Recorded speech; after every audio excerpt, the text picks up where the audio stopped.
জয় রাম। শ্রী শ্রী ঠাকুরের চরণে আমার প্রণাম জানিয়ে আজকের ঠাকুরের কথা শুরু করছি। বিগত শতাব্দীর তৃতীয় দশকের কোনো এক সময় শ্রী শ্রী ঠাকুর ভক্তপ্রবর মাধব মজুমদারের বাড়িতে মজুমদার মহাশয় স্ত্রীকে বললেন, আপনারা যে সায়া বা সেমিজ ব্যবহার করেন সেরকম একখানা আমাকে দেন, ঘেরটা যেন বড় হয়। এ বস্ত্রে আবৃত হয়ে ঠাকুর মহাশয় বসে আছেন। কয়েকদিন খৌরি না হওয়ায় দাড়িও বেশ বড় হয়েছে।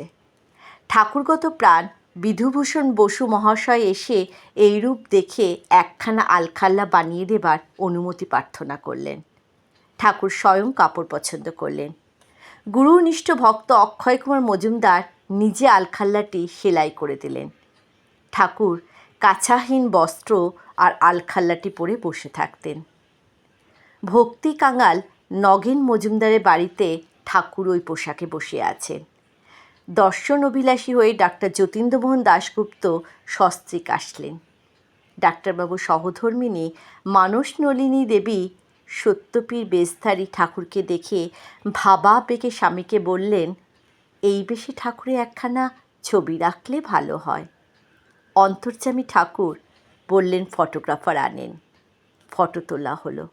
ডাক্তারবাবু বড় করে বাঁধিয়ে বাড়িতে এক কপি রাখলেন।